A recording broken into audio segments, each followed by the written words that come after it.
students, welcome to now what is our fourth lecture on in algebra. We will be focusing on solving equations today. Our previous lecture was on factorization, and you had an exercise to complete which was on page 78 and page 79. I hope you have completed the exercise and you can now mark that exercise. The solutions to that exercise is there. So please take a minute or so and mark your work.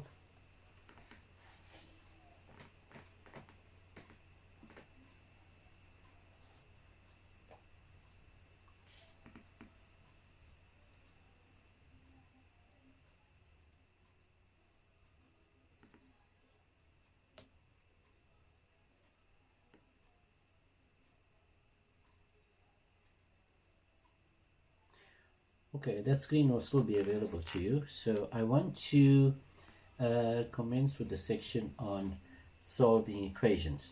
Now on page 79 of your notes, there are a series of rules which we need to go through now, and you need to read through together with me in your notes because the example is also given as well. So we are looking at here at rule number 1. Which says if the same quantity is added to both sides of an equation. Now we know an equation is an expression, and that expression there's also an equal sign equating that expression to another expression or to a value. The intrinsic value of the equation does not change. So if you have x minus 1 is equal to 2, and if you add 1 to both sides, so adding 1 to both sides does not change the expression in any way. Similarly, that which follows in the bottom there, subtracting from both sides of an equation does not change the equation. And if you turn over leaf to page 80,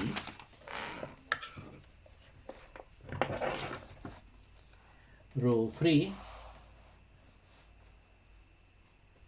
which says if equal quantities are multiplied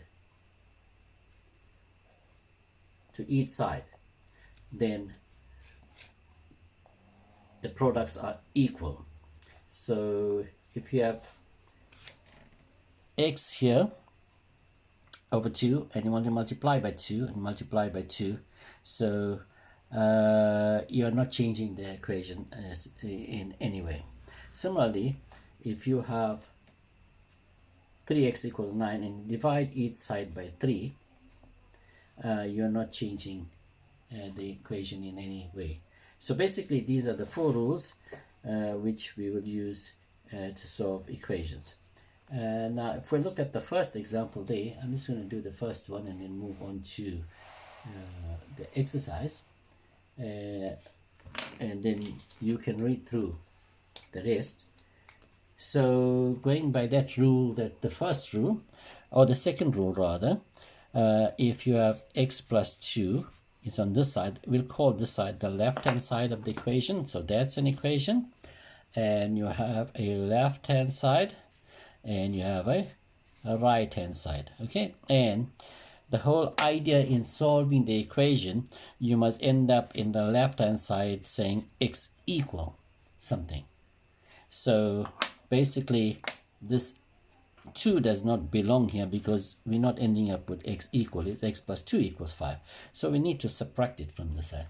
So if you subtract that there, the rule says you must do the same on the other side.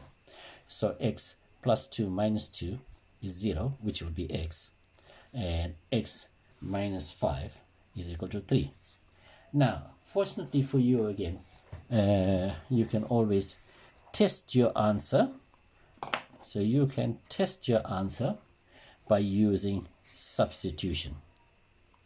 So test by sub. So my answer is 3. And if I put 3 into the question, substitute into the question, 3 plus 2 is 5. My left hand side is 5. What is my right hand side? 5. So which means I can't get that answer wrong. Well, if I had it wrong, I would know, because I would not have the left hand side being equal to the right hand side. Okay, so you have more examples, B, C, D, and E, which you can read through. I'm going to focus now on part of the exercise, which is on page 82. And we are going to be looking at some of the questions there. So the first one is fairly straightforward. I'm going to skip that one. I'm going to go to question 2. Now question 2 reads 5 is equal to x plus 4. Right, so straight away you can see that this x is on the right hand side of the equation. It should be on the left hand side of the equation, because eventually we want to read x equals something. So it means it needs to be minus there, and the 5 needs to. So here in the we need to minus 5 here. So 5, and if you minus 5 there, okay, so you're going to have x plus 4 minus 5. So by adding this minus 5, we are not changing anything significantly there. So now what we also have to do is we have to subtract the x from the right hand side, which means we got to subtract the x from the left hand side. So 5 minus 5 minus x, 5 minus 5 is there. The minus x because we want to subtract x on that side, plus 4 minus 5. Now 5 minus 5 is 0, and minus x will give me an answer of minus x is equal to x minus x, which is 0, and 4 minus 5, which gives me an answer of minus 1. Now I don't want minus x, I want x. So the only way to get rid of this minus x, because it's a multiplication, I divide that x by a minus 1. I need to do the same onto that side. And a minus divided by a minus is a plus x is equal to, minus divided by is equal to 1. Let's try to check if our answer is correct. So test by substitution, and x is 1. Okay, and if we put down 1 here, so the left hand side is 5, and 1 plus 4 is 5. So which means that this answer is correct. Okay, let's go on to the next one, which is number 3 is the same as the one that I've discussed now. Number 4 is fairly simple. Number 5 is also fairly simple. Number 6 is similar to the one I've discussed just now. Number 7 is similar to the one I've just discussed now. Number 8 is also similar to the one that I discussed just now. Number 9 is a fairly simple one. Let's look at number 10. Not that it's too different. It's also in a way similar to what I have discussed. So first of all, this 5, let's try to get rid of this 5. So you're going to have minus 5 here. You can also do it mentally instead of showing it that you are doing that. Or you could do it by what we call transposing, which is the similar effect. Okay, so if we transpose 5, I'm just doing the same thing in a different way too. You're transposing across an equal sign. When you transpose that, so I'll be left with minus x is equal to 2, its sign must change. So it was a plus, it now becomes a minus 5, which has the same effect of subtracting 5 on both sides. Okay, so we can use transpose as a shorter method, being less laborious than what we have there. So we have transpose the x onto that side, and we have 2 minus 5 and minus x.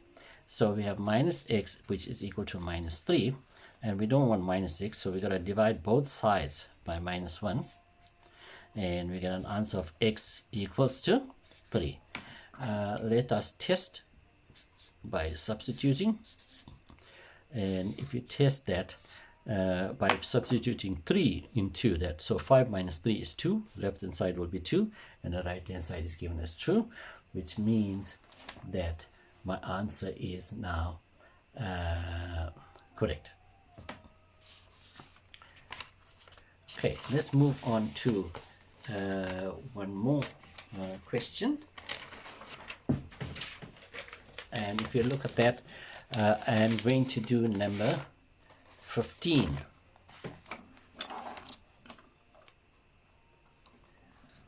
Alright, so number 15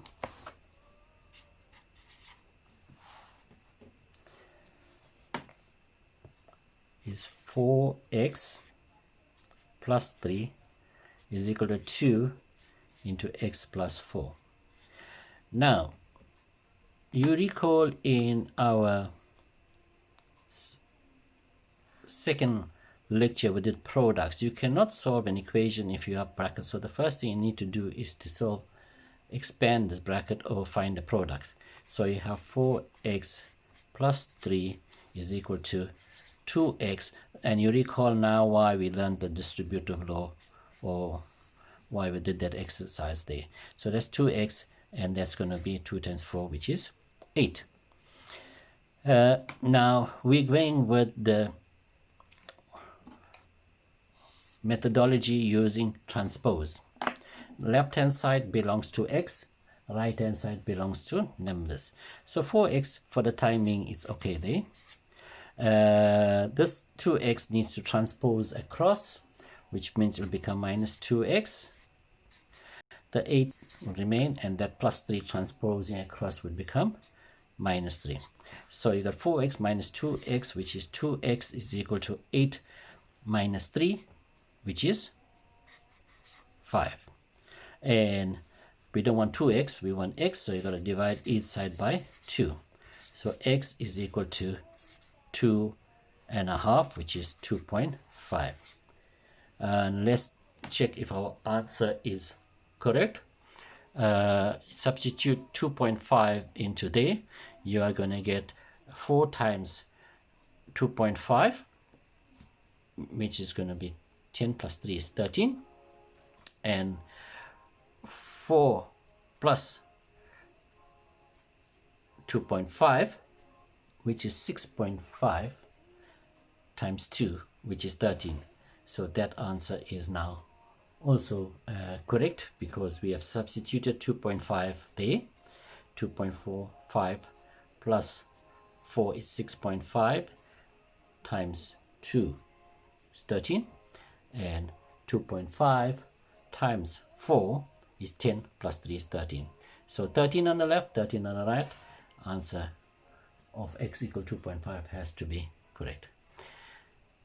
Right, we have come to the end of this particular section. What is left for you to do is to work out from this particular exercise here, all the ones that we did not do will be as an exercise for you to do, and we will check that answers the next time when we meet, when we speak about changing the subject of a formula. Okay, bye bye for now.